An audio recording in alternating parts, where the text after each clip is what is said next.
So hello guys, welcome back to our channel. तो आज के इस वीडियो में हम देखने वाले हैं जीपैट 2023 के लिए कौन से टॉपिक्स और कौन सी स्ट्रैटेजी इम्पोर्टेंट रहेगी जो कि जीपैट क्वालिफाई करने के लिए हेल्पफुल हो सकती है।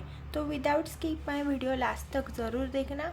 इस बार हम देखेंगे कि कौन सी स्ट्रैटेजी हमें यूज़ करनी है बिटवीन दी 25 डेज़। ऐसे 25 डेज़ में कैसी पढ़ाई करनी चाहिए जो कि जीपैट क्वालिफाई करने में हमको हेल्पफुल रहने वाली है।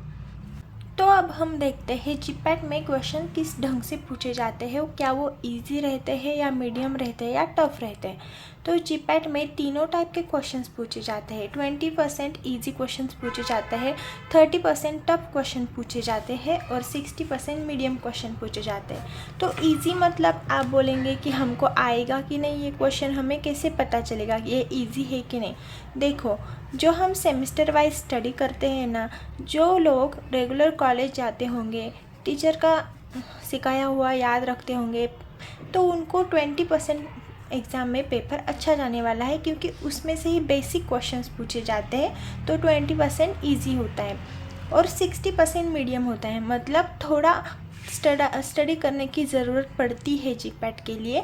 तो उसमें से कुछ classifications, adverse effect, flow chart, इसमें से 60% क्वेश्चन वो मीडियम में पूछे जाते हैं और 30% रहते हैं टफ मतलब आप कितना भी पढ़ाई कर लो, कुछ न्यूमेरिकल्स वगैरह वो एग्ज़ाम में डाल देंगे, जो कि पढ़ने के बाद ही हमको पता चलेगा कि ये हमारे बस की बात नहीं है। मतलब कभी कभी बहुत ही ज़्यादा और टफ क्वेश्चन पूछे जाते हैं, पर हम लोग डरते हैं 30% क्वेश्चन में कि जीपैट बहुत हार्ड रहता है, पर ऐसा नहीं है। आपको ये स्किप करना है और आपका रेगुलर बेसिस पे पढ़ाई हो रही है अच्छे से, तो आप ये सॉल्व कर सकते हो। बिटवीन द 25 डेज़ आपको इजी और मीडियम इसमें ही ज़्यादा फोकस करना होगा, ठीक है। तो कुछ चीज़ें आपको 25 डेज़ में अवॉइड करनी पड़ेगी, क्योंकि आपके लिए 25 डेज़ आगे फ्यूचर के लिए बहुत ही अच्छे होने वाले हैं। जब आप जीपैट क्वालिफाई करोगे तो आपको एमफार्म में अच्छे कॉलेज में एडमिशन होगा, आपको स्कॉलरशिप मिलेंगी। तो इस वजह से आपको 25 डेज़ में कुछ सैक्रिफाइसेस करने पड़ेंगे। First one is the gaming, Insta, WhatsApp, chats, web series, movies, toxic relationships and please don't consume drinks, alcohol and smoke. Okay, तो ये सारी चीज़ें हैं। जी हाँ, ये सारी चीज़ों से भी हमारे स्टडी में इफ़ेक्ट होता है। तो बहुत सारी चीज़ें मैंने यहाँ पर रखी है और भी चीज़ें हो सकती है आपकी लाइफ में, तो इस चीज़ें पूरी आपको अवॉइड करनी पड़ेंगी। तो जीपैट 2023 के लिए 25 डेज़ बचे हैं और उसके लिए कौन सी स्ट्रैटेजी हमको यूज़ करनी चाहिए जो कि हमको जीपैट क्वालिफाई करने के लिए और अच्छा स्कोर लाने के लिए यूज़फुल हो सके। तो पहला है नोट्स, जो कि सब्जेक्ट वाइज, मैंने यहाँ पर ब्रैकेट में लिखा है सब्जेक्ट वाइज। जी हाँ, आपको सब्जेक्ट वाइज कुछ इंपॉर्टेंट टॉपिक्स होंगे वही अब कवर करना है। आप पूरा सिलेबस कवर अब 25 डेज़ में नहीं कर सकते, तो आपको कुछ नोट्स बनाने पड़ेंगे। आपके पास है तो आप रिवाइज करो, और नहीं है तो आप नोट्स इकट्ठा करो और वो रीड करो। तो नोट्स तो बहुत इम्पॉर्टेंट है सब्जेक्ट वाइज। बाद में एमसीक्यू, फॉर एग्जांपल आपने टैबलेट ये चैप्टर कर लिया और ओनली आपने रीड किया है चैप्टर और आपने उसके रिलेटेड कुछ भी एमसीक्यू सॉल्व नहीं किए, तो आपको बहुत प्रॉब्लम होगा आगे, क्योंकि यहाँ पर थेरोटिकल पेपर नहीं है जीपैट एक ऐसा एग्ज़ाम है जहाँ पर एमसीक्यू वाइज क्वेश्चन पूछे जाते हैं, और आप जितना ज़्यादा एमसीक्यू सॉल्व करेंगे उतना ही ज़्यादा आपको वो चीज़ याद रहेंगी। तो डेली बेसिस पे आपको 150 to 200 तक या 100 तक एमसीक्यू सॉल्व करना है। इन शॉर्ट, आपको एमसीक्यू कंपलसरी सॉल्व करना ही चाहिए। नेक्स्ट इज़ द डाइजेस्टर में पूरा टेबल वाइज और चार्ट वाइज स्टडी रहता है, मतलब आपको वो इजीली कैप्चर हो जाएगा, एक माइंडसेट हो जाएगा। जब आप पूरा थ्योरी पढ़ोगे, फॉर एग्जांपल आप यही बुक ले लो मेरा, ऐसा चार्ट वाइज आप करोगे तो आपको जल्दी याद आएगा, पर आप ऐसे करोगे तो आपको याद ही नहीं आएगा। तो जीपैट के लिए डाइजेस्टर एक बहुत अच्छी चीज़ है, क्योंकि आपको पूरा इंफॉर्मेशन एक ही इसमें मिल जाता है चार्ट वाइज। तो आपको डाइजेस्टर यूज़ करना है। लास्ट ईयर पेपर्स, आपको एटलीस्ट, अभी इतना टाइम नहीं है, पर एटलीस्ट 5 ईयर्स बिफोर के आप प्रीवियस एग्ज़ाम पेपर यूज़ कर सकते हो। आपको एक विजुलाइज हो जाएगा कि हाँ, कैसे क्वेश्चन पूछे गए, कितना टफ पूछे गए, आपको वो सॉल्व करने आ रहे हैं या नहीं आ रहे। इसीलिए आपको ये प्रीवियस ईयर के क्वेश्चन पेपर सॉल्व करने हैं। ऐसा नहीं है कि हाँ हमने प्रीवियस ईयर कर लिया उसमें से ही आ गया तो अच्छा होगा। कभी कभी क्वेश्चंस रिपीटेड पूछे जाते हैं, पर उस बेसिस के लिए नहीं करना है कि हाँ इसमें से ही क्वेश्चन पूछे जाएंगे। ओके, नेक्स्ट है ग्रुप स्टडी। आप टीचर से कनेक्ट हो सकते हो, आपके फ्रेंड्स के साथ कनेक्ट हो सकते हो और ग्रुप स्टडी कर सकते हो पर्टिकुलर टॉपिक रिलेटेड। बाद में है रीडिंग करना चाहिए।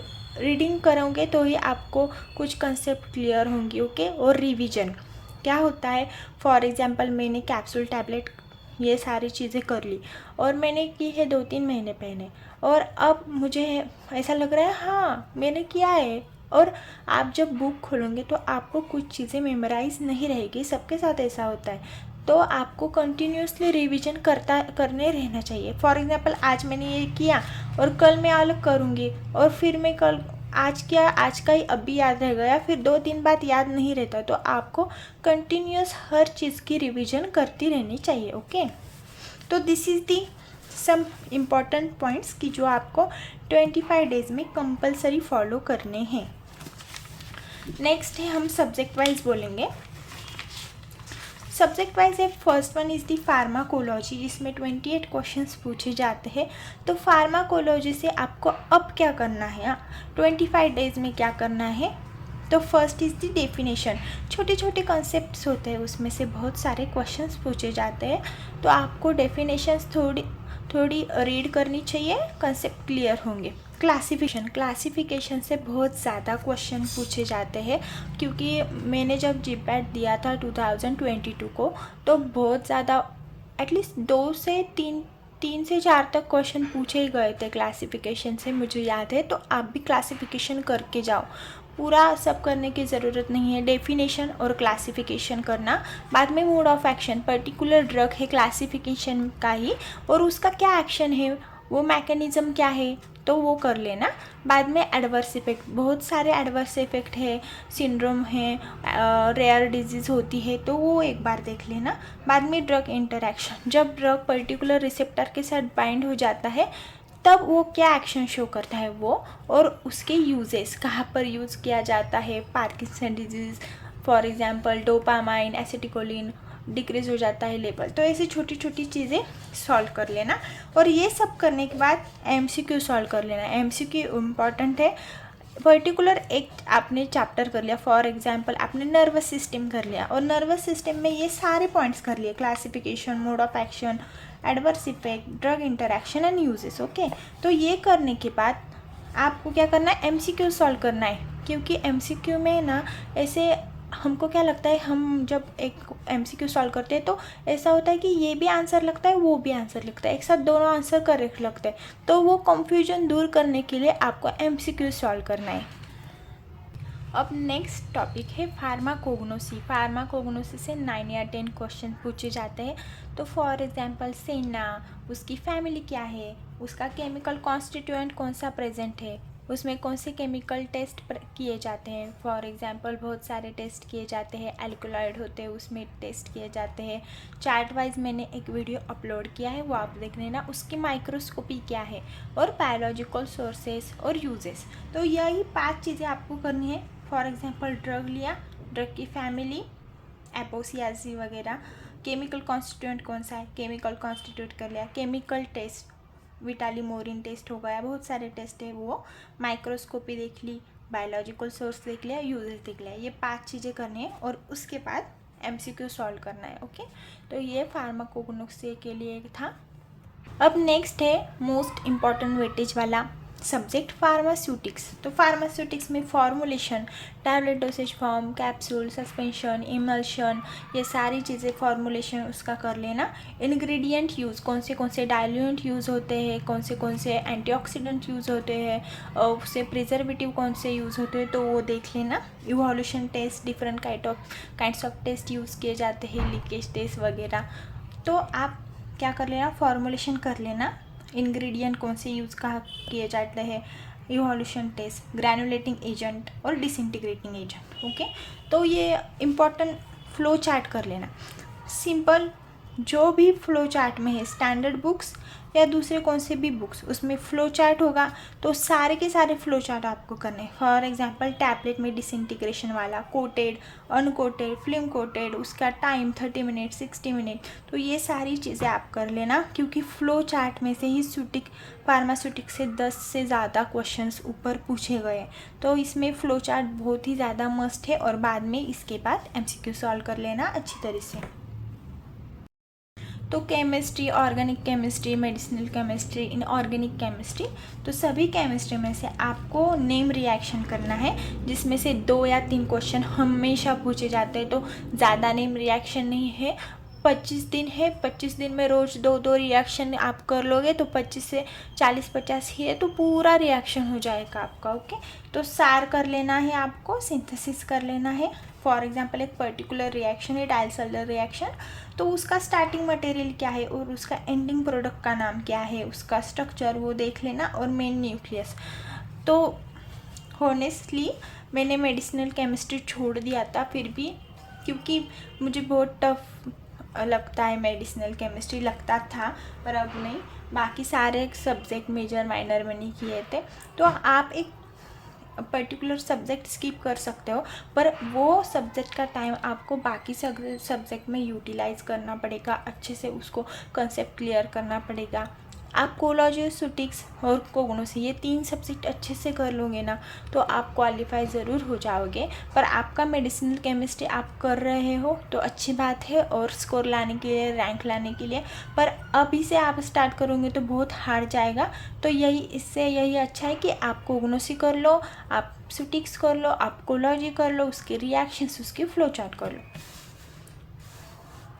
तो इम्पॉर्टेंट क्या है फार्माकोलॉजी में? Mechanism action of the drug important है, क्लासिफिकेशन इम्पॉर्टेंट है, ड्रग टॉक्सिसिटी और डिफरेंट काइंड्स ऑफ सिंड्रोम, वो आप कर लेना।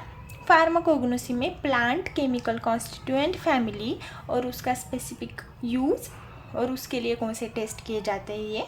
फार्मास्यूटिक्स में बस फ्लो चार्ट करना और कोई भी ज़रूरत नहीं है, क्योंकि 25 दिन में आप पूरा बुक रीड कर लोगे, पर क्या क्या याद रहेगा आपको, तो ये भी इम्पोर्टेंट है। आप अच्छे से फ्लो चार्ट करके जाना, डाइजेस्टर यूज़ करना, इस सभी चीज़ों के लिए आपको क्या करना है, डाइजेस्टर यूज़ करना है।